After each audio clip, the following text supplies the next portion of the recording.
Hello everyone, welcome to Ken studies. आज है 22 जून। Start करते हैं आज के एमसीक्यू क्वेश्चंस। आज का फर्स्ट क्वेश्चन है,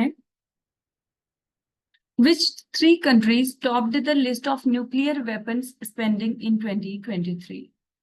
यहाँ पर आपसे पूछा जा रहा है 2023 में परमाणु हथियार खर्च करने की सूची में जो शीर्ष 3 देश हैं वो कौन कौन से हैं।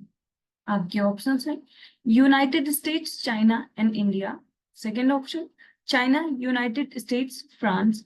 Third United states, China, Russia, या फिर यूनाइटेड स्टेट्स, चाइना और इजराइल। आपको बताना है कि परमाणु हथियार पर सबसे ज्यादा खर्च करने वाले जो 3 देश हैं, टॉप 3, वो कौन कौन से हैं। और इस क्वेश्चन में आपका करेक्ट ऑप्शन हो जाएगा ऑप्शन सी। सो जो टॉप 3 कंट्रीज हैं वो है यूनाइटेड स्टेट्स, चाइना और रशिया। आप यहाँ देख सकते हैं the United states spent $51.5 billion on nuclear weapons in 2023. China was the second largest spender with $11.8 billion and Russia spent $8.3 billion, making it the third largest spender. So the combined spending of these 3 countries accounted for a significant portion of the total global spending on nuclear weapons. In 2023, the total global spending on nuclear weapons was $91.4 billion. Over the past 5 years, nuclear weapons spending has surged by 34%, totaling $387 billion as per the ICAN's latest report, surge 2023 Global Nuclear Weapons Spending. So ये इस report के अनुसार ये spendings दी गई हैं कि last जो 5 साल है उसमें कितना स्पेंड हुआ है न्यूक्लियर वेपन्स पर। और आपने देखा कि जो टॉप 3 स्पेंडिंग कंट्रीज हैं वो हैं यूएसए, चाइना और रशिया। बढ़ते हैं नेक्स्ट क्वेश्चन की ओर। Arrange the following Indian cities in descending order of their ranks in 2024 Mercer Cost of Living Survey. यहाँ पर आपसे पूछा जा रहा है 2024 के मर्सर के जीवन यापन लागत सर्वेक्षण में निम्नलिखित भारतीय शहरों को उनकी रैंक के अवरोही क्रम में व्यवस्थित करना है। आपको डिसेंडिंग ऑर्डर में करना है, जिसकी रैंकिंग सबसे अच्छी है वो टॉप पर रहेगा और फिर डिक्रीज होता जाएगा। आपके ऑप्शंस हैं मुंबई, दिल्ली, चेन्नई, बेंगलुरु, और आपको करेक्ट सीक्वेंस बताना है।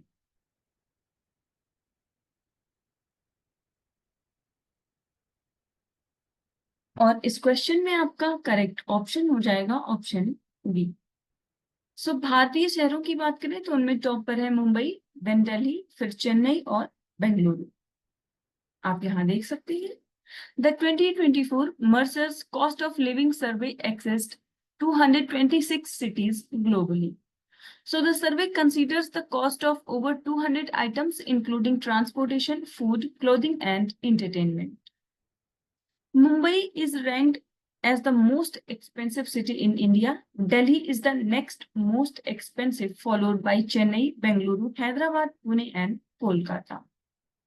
So अगर हम ग्लोबल रैंक की बात करें तो मुंबई की रैंक है 136। और ये एशिया की बात करें तो एशिया में ये 21वीं मोस्ट एक्सपेंसिव सिटी है। इसके साथ ही दिल्ली की रैंक है 164, चेन्नई 189, बेंगलुरु 195, हैदराबाद 202, पुणे 205 एंड कोलकाता 207। तो आप टॉप 3 ध्यान रखेंगे, टॉप 3 में है मुंबई, दिल्ली और चेन्नई। ग्लोबली देखें तो हांगकांग ने टॉप किया है, followed by Singapore, Zurich, Geneva and Basel among the top 5 cities. So प्रथम स्थान पर हांगकांग है, ये आप ध्यान रखेंगे। बढ़ते हैं नेक्स्ट क्वेश्चन की ओर। Which university in Delhi NCR installed a global navigation satellite system receiver in collaboration with ISRO?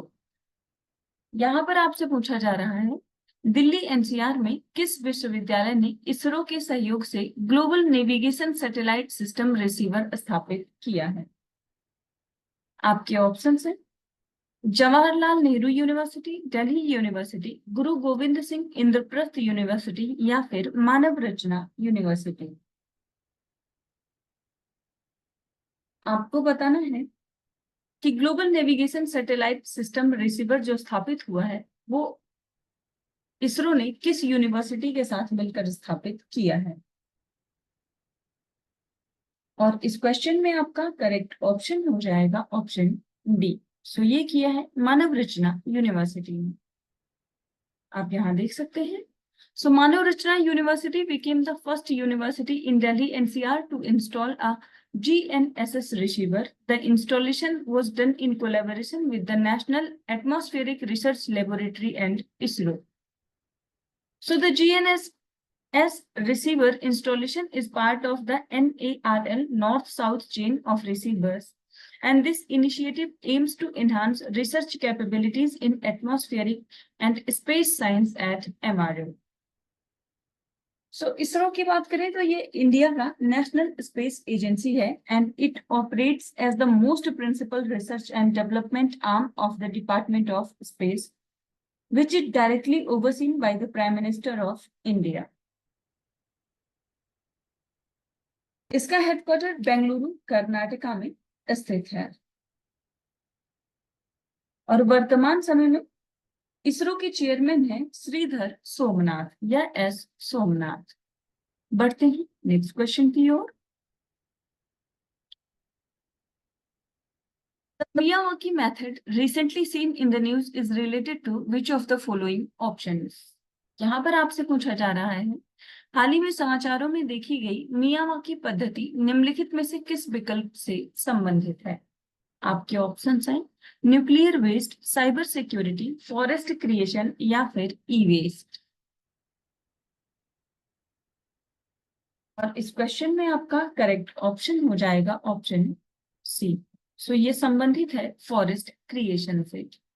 आप यहाँ देख सकते हैं Miyawaki method of the forest creation is employed which could help in reducing the temperature by as much as 40 degrees and increase the moisture by more than 40%. So Miyawaki is a technique pioneered by the Japanese botanist Akira Miyawaki, जिनका जन्म हुआ था 1928 में। That helps build dense and native forest, and the approach is supposed to ensure that plant growth is 10 times faster and the resulting plantation is 30 times denser than usual. So इसका benefit ये होगा कि ये restore करेगा ecosystem को, improve करेगा air quality को और ये क्रिएट करेगा green space in urban areas.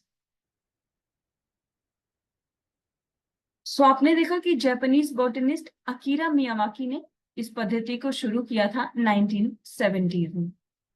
ये अभी चर्चा में क्यों है? क्योंकि जियोमी इंडिया ने पार्टनर किया है यूनाइटेड वे इंडिया के साथ ताकि वो क्रिएट कर सके a mini forest in Delhi NCR using the Miyawaki method. बढ़ते हैं नेक्स्ट क्वेश्चन की ओर। The United Nations World Day to combat desertification and drought observed across the globe. यहाँ पर आपसे पूछा जा रहा है दुनिया भर में संयुक्त राष्ट्र का विश्व मरुस्थलीकरण और सूखा मुकाबला दिवस, जिसे हम UNCCD कहते हैं, ये कब मनाया गया। आपके ऑप्शंस हैं 14th March, 17th June, 22nd of April या फिर 3rd May.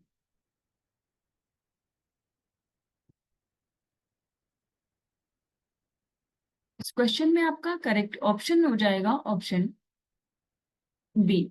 So 17th of June को हम सेलिब्रेट करते हैं world day to combat desertification and drought. आप यहाँ देख सकते हैं।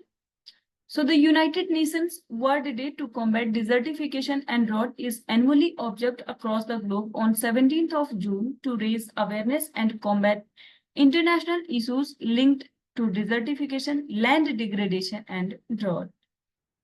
So 17th June 2024 marks the 30th anniversary of UNCCD, which was established on 17th June 1994.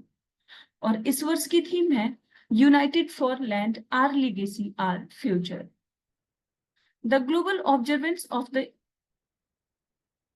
WDCDD 2024 was hosted by the Government of Federal Republic of Germany, a signatory of UNCCD. So पहली बार world day to combat desertification and drought celebrate किया गया था 17 जून 1995 को। और इसके साथ ही एक इवेंट का आयोजन किया जाएगा दिसंबर 2024 रियाद, सऊदी अरब में। वहां पे डिफरेंट कंट्रीज के जो लीडर्स हैं, यूथ हैं और प्रोमिनेंट पर्सनालिटीज हैं, वो इसमें पार्टिसिपेट करेंगे। बढ़ते हैं नेक्स्ट क्वेश्चन की ओर। Which bank has recently signed a MOU with the Ministry of External Affairs to enhance digital payment services for users of the eMigrate portal? यहाँ पर आपसे पूछा जा रहा है, हाल ही में किस बैंक ने eMigrate पोर्टल के उपयोगकर्ताओं के लिए डिजिटल भुगतान सेवाओं को बढ़ाने के लिए विदेश मंत्रालय के साथ एक समझौता ज्ञापन पर हस्ताक्षर किया है? आपके ऑप्शन हैं Indian overseas bank, reserve bank of India, state bank of India या फिर पंजाब नेशनल बैंक। आपको बताना है कि ये समझौता विदेश मंत्रालय के साथ किस बैंक ने किया है। इस क्वेश्चन में आपका करेक्ट ऑप्शन हो जाएगा ऑप्शन सी। सो ये किया है स्टेट बैंक ऑफ इंडिया ने। आप यहां देख सकते हैं, recently the Ministry of External Affairs signed a memorandum of understanding with the State Bank of India to provide additional digital payment services of the SBI through SBI ePay, जो कि एक payment gateway है to the Indian migrant workers, recruiting agents and other users of the eMigrate portal.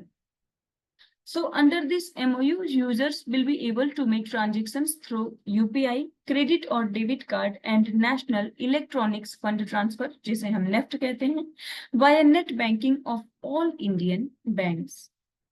और इसमें important चीज ये है that all such transactions are exempted from such transaction charges. सो आप ध्यान रखेंगे, मिनिस्ट्री ऑफ एक्सटर्नल अफेयर्स के साथ जो समझौता किया है eMigrate पोर्टल से संबंधित, वो किया है SBI ने। सो आज के करंट अफेयर सेशन में इतना ही। Thank you for watching. Do like, share and subscribe.